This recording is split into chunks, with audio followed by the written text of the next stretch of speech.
Welcome to the Sellernomics podcast, sharing valuable tips and information in the Amazon and e-commerce space. Thanks for Welcome to the Sellernomics podcast, sharing valuable tips and information in the Amazon and e-commerce space. Each week, we deliver the best interviews with some of the top Amazon personalities in the industry to help you grow your business. Today's episode is brought to you by Getida, the global leader in FBA auditing and reimbursements. And now, here is your host, Rob Stanley. Hey everyone, welcome to another great episode of Sellernomics. Of course, we're always bringing you great information, and today is no doubt going to be a lot of good information for you to learn. So we're going to bring into the studio here in just a second. I've got Jeff, Jerry, and Christian standing by from aiCommerce, and today's episode is going to be talking about growing beyond Amazon, business to business, and Walmart Marketplace. And man, that's definitely an area to go if you've been in Amazon for a while. Usually you're looking to branch out and start expanding. And next on that list is usually Walmart. Let's get them into the studio and say hi to them. So let's get them in. Hey guys, how's it going? Hey Rob. Good. How are you, Rob? Good. Doing great. So, I want to jump right into this. There's a lot we're going to have to cover here. It's great having all of you guys on. And, let's get right into this. I think, Jeff, we're kicking it off with you. Why don't you tell us a little bit about some trends that you're seeing in the e-commerce world currently? Yeah, Rob. I mean, expansion and diversification is the name of the game. There's three areas we're doubling down on for our agency, our company, with the clients and the brands we own. First of all is social commerce. I'll give you a few stats there. Then wholesale, and then brand building. Those are the three biggies.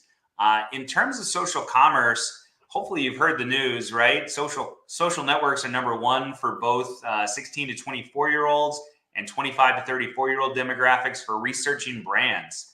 That's according to GWI, and half of social users this year are expected to make a direct purchase on that platform. So kind of crazy.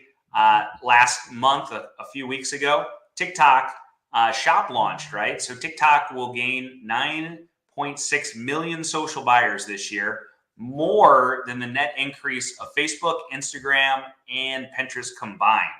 So that TikTok Shop, right for any Amazon sellers, and really best Amazon in a couple key stats. Currently, 2% commission rate versus that 15 average. And second, the CPCs are under a third of what we're seeing in Amazon. So around 30 cents. Pretty big trend there. The second trend, Christian's going to talk a little bit more about, and that's really the wholesale side through B2B marketplaces and then even physical retail expansion. So really driven by a younger digital first buyer, that the B2B marketplaces are enjoying triple digit growth right now. Amazon B2B is certainly the lion's share. They're around a third of B2B sales in the world of marketplaces. There's over 400 U.S. Commercial and vertical industry specific marketplaces that have sprung up. You'll hear more about that. And then in terms of just, retail media, e-commerce is still, Rob, you want to guess the percent penetration of total retail sales? Gosh, I haven't looked at those numbers in a while. It's been a while since I sold. What did you fill us in? 4 out of 5 sales in the U.S. happen offline. So you've got a multi-trillion-dollar business, and a lot of e-commerce folks are actually going to where a lot of the sales are, and that's offline. So Jeff, why do you think it is 4 out of 5? Do you think it's just consumers still want to have that interaction with certain items, or they want to hold it physically and see it? Clothes, I could totally understand, even though I order clothes online, but I find myself sending stuff back a lot because it doesn't fit right. But what's your thoughts on that? Yeah, another interesting stat is it is higher in other countries. Europe has a few countries that are actually higher than us, and China and the Asian countries are much higher than us. So part of it is cultural, right? We like to go out and about, see and touch, like you say, and you certainly see category differences. So we have some stats on that if anybody wants to reach out. But, we've seen a big trend. It is growing. I think we're at like 17, 18%. So we're getting up to that 20% penetration. But again, you've got countries with 30. We'll see how that grows. And again, that kind of segues into the third trend around brand building. When you have a brand that's in offline and people see in physical stores, there's a lot more trust associated, and that quality rolls over. So retail media, so you got to think about the funnel, right? Retail media has played at that bottom of the funnel forever, and it's starting to move aggressively beyond search and into the upper funnel ad formats, such as streaming TV, off-site display and video ads. 54% of brands see the retail media spend as upper funnel. But that said, according to a Merkle study, less than 30% are using upper funnel metrics to measure that, such as new to brand buyers, CAC or LTV, customer acquisition cost, lifetime value. I'm sure as seasoned marketers, your listeners understand those stats, but most people still go back to online ROAS and online revenue. But I would also see the trend of the off marketplace media, where we're seeing 13 to 14% of retail media ad spend is actually off those retailer sites, off those marketplaces in 2023.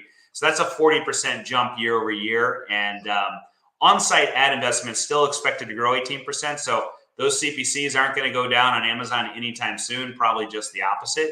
And really brands that don't diversify into upper funnel formats, and again, even into offline stores, they are going to get stuck in a competition that drives up keyword CPCs and ROAS. We saw this 10 years ago on Google Ads. We saw this 5 years ago on Facebook, now Meta. So really diversifying versus trying to play that, where's the cheapest traffic game? Channels like Amazon are going to dry up. The conversion rates aren't going to hold up to these higher CPCs. And that whole math formula of, traffic times AOV times conversion rate isn't going to add up to a good revenue number that is going to be profitable from an efficiency standpoint. Yeah. And Jeff, we're covering a lot of things here. And one of the things you were bringing up a lot, especially at the beginning, were all these different channels, right? There's a ton of channels out there in the market that you could be selling in. But, for somebody who's, a seller and they're trying to figure out, gosh, there's a lot of channels out there. Should I be in all these? Should I just be in one? What is optimal for them to be able to grow? If they take on too much, is it too much? If they take on just one, like Amazon, it could be a lot. But what have you seen as the optimal growth path for how many channels they should take on?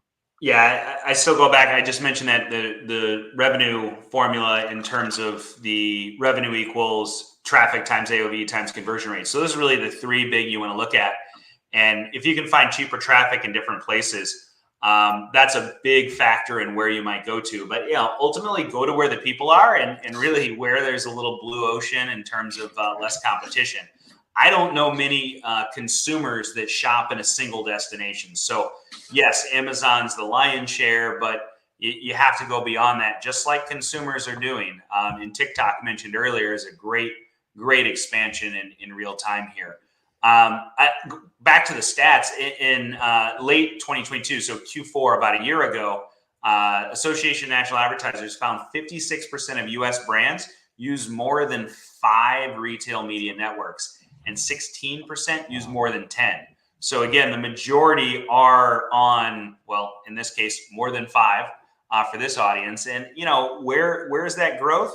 There's a great Jungle Scout stat from Q1 where no surprise, Amazon is where the majority of product shopping begins, but their percentage actually dropped year over year, still the leader.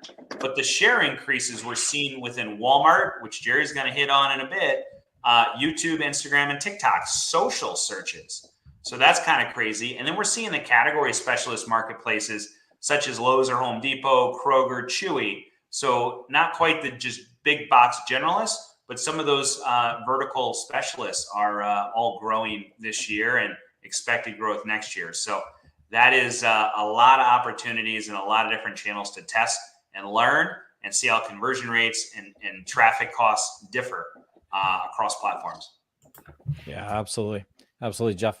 Before we kick it over to Christian for the next question, Jeff, just in case, did we miss anything that you still wanted to kind of mention before we kind of go over to the next person? No, I think, real quick, the forecasts are still growing. So, you're looking at Amazon still accounting for the majority of spend, but marketplace growth is going to be 11 to 13% over the next few years. That social commerce, retail social commerce sales expected to grow 22 to 24% over the next 2 years. So, buckle up. We're not done. We're not slowing down, and keep that pocketbook open, because competition is going to continue to increase with more opportunities to place those bets for sales. Absolutely. Absolutely. If e-commerce was a stock market, I'd be investing heavily because it's just going up for sure. So Christian, help us out here a little bit. Let's dive a little more into B2B, business to business, e-commerce, and kind of give us specifically what trends are you seeing in the B2B world? Yeah. So Rob, let's start with what is B2B e-commerce, right? So typically B2B sales have been, mid-size and large businesses, retailers, wholesalers, resellers, or operators transacting between one another, either physically, in person, through convoluted RFP processes. Now that shift has moved over to the B2B marketplace, specifically over the last 4 years. And that has allowed many small and medium businesses to jump into the B2B marketplace games because it suits their needs, right? And so why is that? And I think one of the reasons is we're seeing a generational shift occur in who those buyers within those businesses are. So, millennials make up 35% of the total workforce. They're entering career maturity, and they have been at the helm while watching Amazon, Alibaba, AliExpress, drop shipping kind of come to life within e-commerce. And so they're bringing to work with them their purchasing preferences. And those preferences are to have that no-touch, a la carte marketplace experience that has just eased its way through. So just 17% of all B2B purchases right now are going through marketplaces, and that represents like $1.8 trillion in transactions. So Jeff kind of just talked about retail e-commerce penetration, but B2B e-commerce penetration still has that exponential growth still to come a little bit as well. Some other trends, like 65%, according to Merkle, of businesses are already selling through marketplace models. The most widely used are going to be Amazon, eBay, Walmart, and Alibaba in that order. McKinsey also had another survey that highlighted the potency of listing across multiple channels. So this also goes back to the question of why should we be looking at expanding not just in retail, but also in B2B. Well, single channel sellers, 46% of those surveyed saw a 1% increase in market share year over year. When you got into 7+ channel sellers, 76% of them saw a 1% increase in year over year market share. So that's an astounding increase in the amount of market share that they were able to eat up just by being listed and more available to a broader swath of customers. Some of the other pieces here, and a last thought on the trend is, 90% of B2B buyers and 40% of all buyers said that they would turn to a competitor if their current supplier didn't use their channel of choice. So again, this goes back to if you're not looking at the channels or the modes through which you can be selling, and you're constantly looking to how can you expand in a way that's going to suit your business needs as well as you can support, then you're going to end up finding more and more ways to plateau without that expansion, in my opinion. Yeah, absolutely. Christian, just so people understand a little more, let's give a specific example of what B2B is. You use an actual product or category or something like that, and then kind of walk everybody through that process of what B2B actually is so they understand it better. Yeah, definitely. So let's take a vertical marketplace, for example. A vertical marketplace would be a marketplace that is specifically focused on one type of product or service. And so I'm sure many of your listeners have probably heard of Freightos before, right? One of the largest suppliers for freight, right? So as a business, you are going to Freightos and you're saying, hey, I need a service, which is having my goods transported from A to B. Now, what Freightos does is they are the aggregator or the seller of all those services, or the ability to connect. So Convoy and Freightos both sell that service of bringing you your freight provider through their service. Another one could be anyone who's gone through buying product, like white labeling. If you used Alibaba, you've created your own product, you're then sourcing product and having it built by another, I guess a supplier, a distributor, a manufacturer, somewhere else in the world. You are actually exchanging through Alibaba's B2B style platform, where you as a business are making a purchase from another business so that you can then end up selling to a customer later on down the road. Yeah, absolutely. And quick tip here, Freightos has great tool over there that will actually tell you the current rates and the trending rates of cargo and containers basically coming in from China. So if you want to know what kind of the average rate is you should be paying, go check out Freightos. We do recommend them highly over here at Getida also. Maybe just also go a little deeper, Christian, in the sense of B2B, is it more service-based or is it also product-based or both? Because, the examples you gave, it sounds more like a service. Like if I wanted to offer the service of helping people get their shipments over at a better rate, maybe discounted rate, maybe they go to Freightos as an example. But what about like on the product side? Yeah, so on the product side, there's a number of B2B marketplaces. So Amazon, for example, has their own B2B platform. It's called Amazon Business. If your sellers have ever been kind of digging through their inventory side and they can see where they're able to put in business quantity discounts, that actually activates your product to show up on Amazon's B2B side. They have 1 million plus business dedicated buyers. And in 2025, they're expected to have $83 billion in gross GMV. So this looks like someone who is working at a small mom and pop shop who needs to buy bulk Sharpies, bulk batteries. Let's say you're reselling a number of products that could be bought in bulk. This is a great way to get started. There's no extra cost and it's very easy to activate on Amazon. There's some others like Fair.com. This is a marketplace for independent retailers and brands. So it mostly serves boutique retail stores. So if you have a unique product, maybe you're selling on Amazon, maybe you're not selling it on Amazon, but you're looking for a place to access those independent retailers and kickstart your brand's in-store presence. This is a great way that you can wholesale your product to other businesses that will then do the retail sales in store. There are others like Novi, who focuses on selling raw materials or sustainable packaging, and they're all about clean ingredients, transparency, and sustainability. Abound, which is now Droply, is for independent and boutique retailers, and it's another way to jumpstart your digital in-store presence. So they allow for digital native stores to drop ship your products through their own websites. And then again, as we talked about, some of those vertical marketplaces, some like Big Rents or Supply Hog, those are building materials or machinery rental, Part Cycle and Parts Market. Those are very specific to automotive parts, anything that would be within a vehicle sales or auto sales. And then as we talked about, Convoy and Freightos, I would say Convoy and Freightos are the two most service oriented, where Amazon Business and Fair.com and Droply would be the three that are the predominance for product sales specifically. Yeah. And Christian, if Amazon sellers looking to go kind of that B2B route, do you find that could be a bit financial heavy, meaning they have to have a bit of money, right? You got to be able to carry kind of a large inventory because you're looking to move large inventory at a smaller kind of profit margin. What have you seen, at least regarding that, when Amazon sellers have talked to you about that? Yeah, so Amazon B2B is really great for high AOV FBM products. If you're doing FBA, they still capture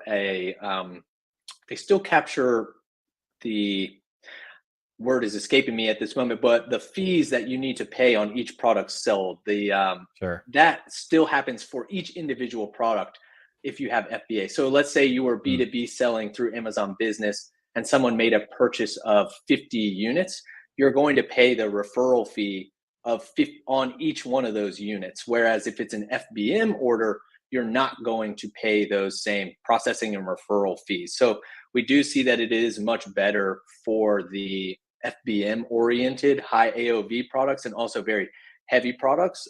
But we've also seen where some of our clients who had no focus on B2B at all and were predominantly D2C focused accessed and turned on their B2B side and ended up adding really great incremental revenue just because they had never actually taken a look there. They didn't know the metrics on the Amazon side were a little not great in the past, but they are building up that B2B side. So you can now start to see the customer segments that are doing a lot more purchasing. And then, yeah, of course, inventory is going to be another huge implication. Are you going to have enough to cover your inventory run for Amazon FBA if you are selling FBA and Amazon B2B? Now, if you're FBM, that lightens the load a little bit. We do see, right, because you can run a little bit better. But of course, there are going to be those referral fee implications and inventory implications, as you said. Yeah, absolutely. And listen, if you're looking to do B2B, know your numbers. That's going to be crucial, especially if you're FBM. There's warehouse fees. Know your landed cost. If you're going through Amazon, understand what those fees are when you're selling through Amazon. And again, if it's FBM, understand what those all-in costs are for either a facility that's dropping it for you or having your own facility. We're going to take a quick commercial break, and we come back. We're going to talk to Jerry. Jerry's going to be talking about why you should use Walmart Marketplace right after this. Today's episode is brought to you by Getida, the global leader in FBA auditing and reimbursements. Get $400 in free FBA reimbursements at Getida.com/Sellernomics. So be sure to head on over to Getida.com/Sellernomics. Get your $400 of free FBA reimbursements. I'm talking today with Jeff, Jerry, and Christian from aiCommerce, and we're talking about growing beyond Amazon, business to business, and Walmart Marketplace.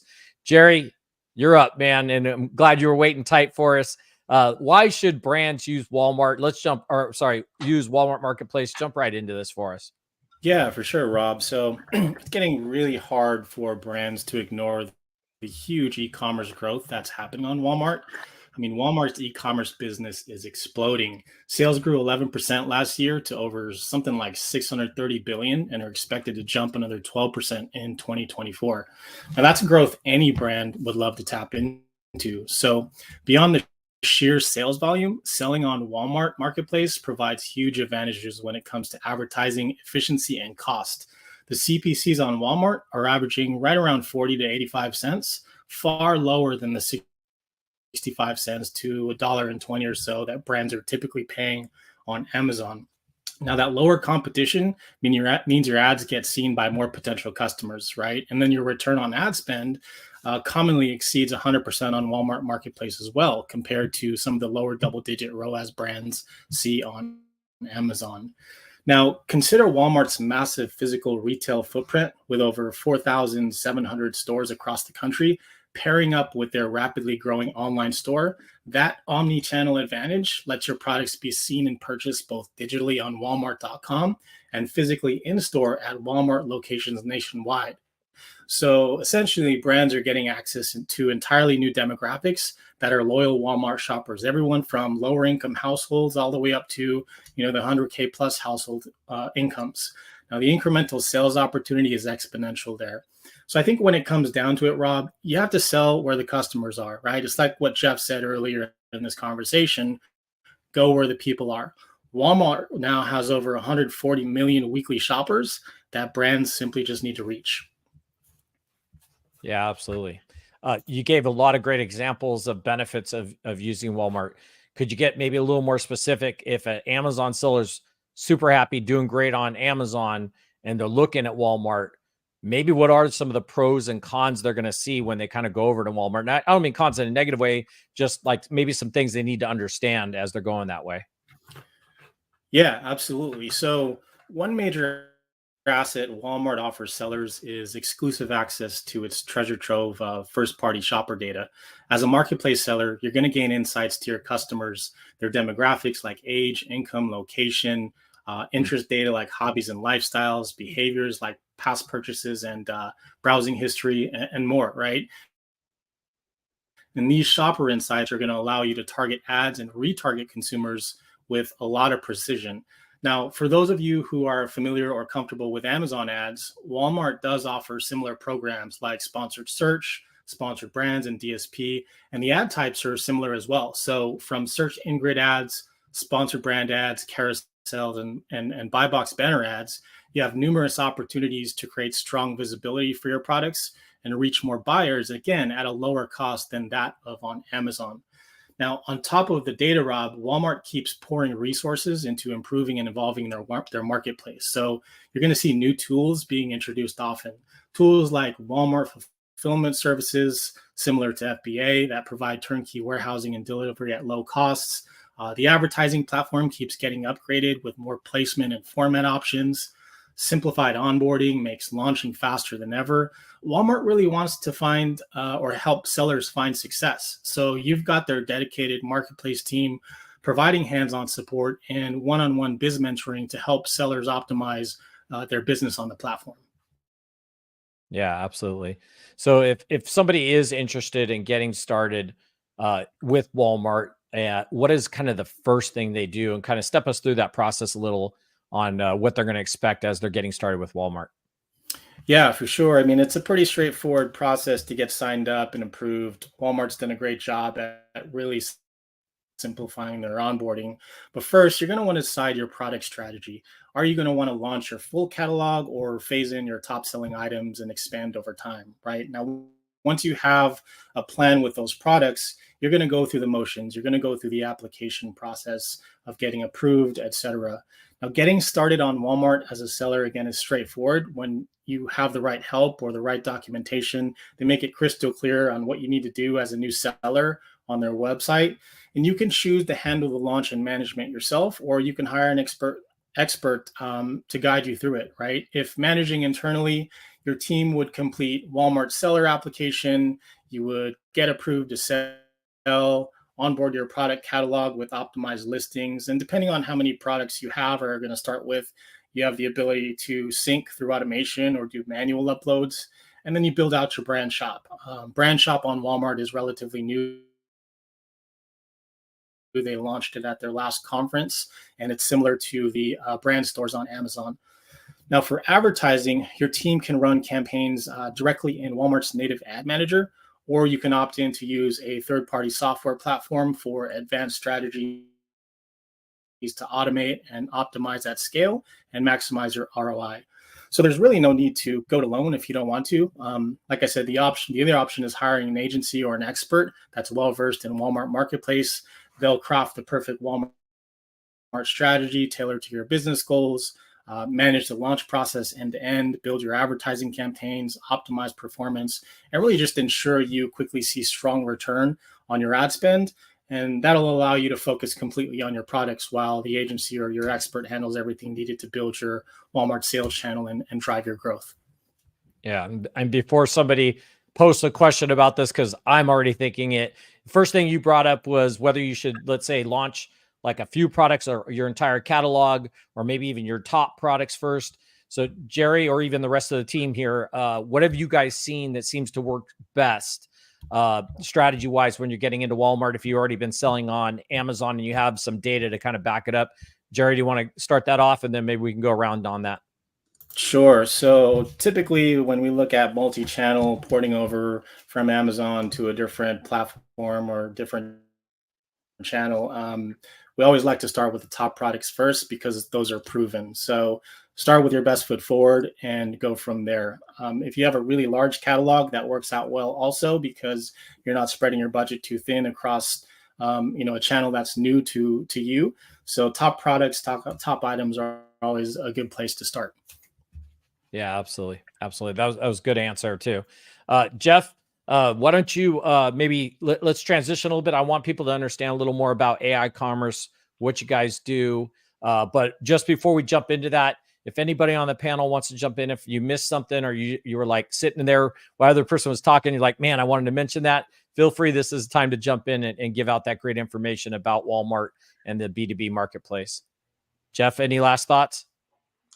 No, I like where we started. It is really about diversification and expansion, right? How do we find that cheaper traffic that's going to convert well at the AOV that's going to drive revenue and profits? So we're great partners, and you ask about aiCommerce. So we started in the brand space. So we own about a dozen brands, grew some brands from scratch up to 50 million in revenue. So have our own warehouse. Probably never met an agency that has their own warehouse, but at our roots, we are a global digital marketing agency, and we're blending the human and the artificial intelligence to really find the most profitable growth. So a lot of the strategies, a lot of the platforms you heard about today is where we're focused. But like so many sellers, our biggest area of focus is Amazon, but decades of experience with Google and Meta and some of these new platforms as well. So we're excited to partner with brands, or again, throw in for a little equity as well in our own brand models. So fun times. Yeah. Absolutely. And Christian, if we missed anything with the questions went by or anything you want to add about aiCommerce, love to hear from you. Yeah, I would say when looking for your expansion, there's a couple buckets I like to look at. One, as Jerry called it, is the money makers, right? You got your top line products that are doing the best. Other products, depending on time of year, seasonality bucket, right? Which products are in their seasonal height or seasonal lows that you can look for. And then which products are your new to brand leaders? You can look at this on Amazon and see which products have high new to brand lead in. These can be great introductory products into your brand and get people into your branded ecosystem to keep them purchasing. So those would be my focuses, would be, as Jerry said, top sellers, seasonal products, especially if it's the season to move them or pre-season to move them, getting them onto another channel might help with that velocity. And then the third piece is going to be your new to brand leaders, how you are introducing new customers into your brand. From an aiCommerce perspective, I'm a client director here, so I spend my days with clients all day, every day. Really love the host that we have, and broad swath across nearly all the categories that you might expect. And then, having the opportunity to open up some brands into the B2B space has been really great learnings for both the brands and for us here at aiCommerce. And right now, our major focus is, as you may have guessed, due to the recent launch of TikTok Shop, is the e-commerce space of TikTok itself. Yeah, growing field, huge growing field. Jerry, once again, if any tips or anything we missed that you want to share, and then of course anything you want to share that we missed on the aiCommerce side. Yeah, no, I think we covered everything. One insight for all you home and kitchen sellers: Walmart is really strong at home and kitchen. Amazon has more competition from niche kitchen brands. Walmart shoppers turn to it for all home needs. So opportunity there for you if you're in home and kitchen. Absolutely. So, Jeff, why don't you tell everybody where they can reach out to go check out the guy's website, get in contact with you, and I'll throw it up on the screen here. But for our audio listeners, let them know. Yeah, right on. aiCommerce.com. Personally, I am Jeff at aiCommerce.com. You can fill out all sorts of forms on our websites, as those websites always seem to have. But we are happy to do a free audit of your overall marketing or a deep dive into your Amazon or other marketplace campaign to see if we can help at all. And if you give a shout out to this podcast, we can cut down those launch fees and provide a little bit of a discount. So any big fans of the podcast, bring it on. Yeah, absolutely. So for those that are listening, AICOMMERCE.com, aiCommerce.com, and Jeff at aiCommerce.com. Reach out to Jeff. And I'm sure if you hit their website and you want to get a hold of Christian or Jerry, they'd be happy to get that email over to them. I'm sure there's a general email box they'll drop it into, just like you do with Getida if you need to get a hold of me. So, gentlemen, it was great having you on. Lots of great information. I learned a lot. And absolutely great. So be sure, everybody that's listening, reach out to aiCommerce.com if you need some help, or if you have any questions regarding Walmart or TikTok. TikTok's huge. You definitely should be paying attention to that world. So yeah, be sure to reach out to them and check out aiCommerce.com. Hey, thanks again, guys, for being on the show. And for those that are listening, be sure to leave us a thumbs up and tune in to our every week to our podcast. And you can always check us out on Apple's podcast. Thanks again. We'll see you all in the next one. Thanks for joining us this week on the Sellernomics podcast. Special thanks to our sponsor, Getida. Did you know that Amazon probably owes you money for FBA reimbursements? Get $400 in free FBA reimbursements at Getida.com/Sellernomics. Be sure to join us again next week for more great tips on how to grow your business. And thanks again for listening.